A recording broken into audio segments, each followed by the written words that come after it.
പിന്നെ നമ്മൾ മുന്നത്തെ നമ്മളുടെ ഫേസ്ബുക്ക് പോസ്റ്റിലൊക്കെ സൂചിപ്പിച്ചിട്ടുള്ള പോലെ തന്നെ കുന്നംകുളം, ഗുരുവായൂർ, ചാവക്കാട് ഈ 3 മുനിസിപ്പാലിറ്റികളും ഈ നഗരസഭകളൊക്കെ തൊട്ടടുത്തടുത്താണ്.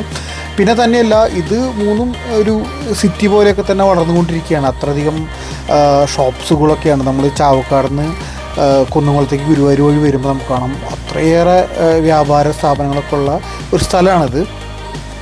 പിന്നെ ഈ 3 ടൗണും കവർ ചെയ്തിട്ടുള്ള ഒരു വീഡിയോ ഞാൻ ഓൾറെഡി ഷൂട്ട് ചെയ്തിട്ടുണ്ട്. അത് വരും ദിവസങ്ങളിൽ അപ്ലോഡ് ചെയ്യുന്നതാണ്.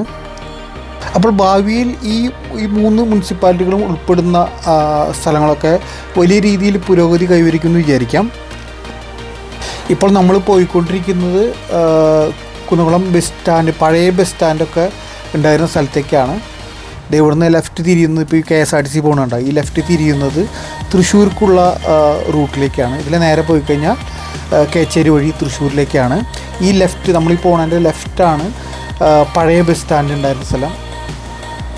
പുതിയ ബസ് സ്റ്റാൻഡ് വരുന്നതിനേക്കാളും കുറേ നാൾ മുൻപ് ഈ ഓൾഡ് ബസ് സ്റ്റാൻഡിൻ്റെ അവിടെ ഭയങ്കര ട്രാഫിക് ജാമൊക്കെ ആയിരുന്നു.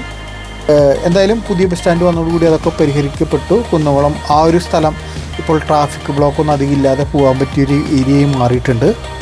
പിന്നെ കുന്നംകുളത്തെ പോപ്പുലേഷൻ എടുക്കുകയാണെങ്കിൽ 2025 എസ്റ്റിമേറ്റഡ് ഫിഗറാണ് പറയുന്നത്. 63,900 ഇവിടുത്തെ പോപ്പുലേഷൻ എന്ന് പറയുന്നത്.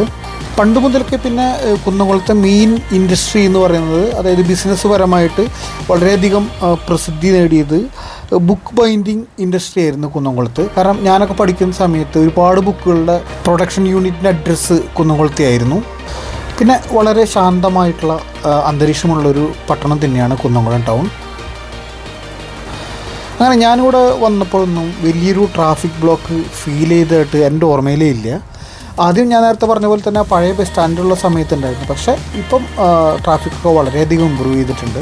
വേറെ ബൈപ്പാസ് അല്ല എന്ത് വന്നാലും ഞാൻ ശരിക്കും പ്രിഫർ ചെയ്യുക ഇതിലൊക്കെ പോകുമ്പോൾ, കാലിക്കറ്റൊക്കെ പോകുമ്പോൾ കുന്നംകുളം ടൗണിൽ കൂടെ തന്നെ പോകാനേ പ്രിഫർ ചെയ്യുള്ളൂ. കാരണം അത്രയും എനിക്കിഷ്ടപ്പെട്ട ഒരു ടൗണാണ് കുന്നംകുളം. ഇതായി കാണുന്നതാണ് പുതിയ ബസ് സ്റ്റാൻഡ് കുന്നംകുളത്ത് വന്നിട്ടുള്ളത്. കുന്നംകുളം ടൗൺ നിങ്ങളുടെ മുന്നിലേക്ക് എത്തിച്ചത് ഇഷ്ടപ്പെട്ടെന്ന് കരുതുന്നു. പുതിയൊരു വീഡിയോയുമായി വീണ്ടും വരാം.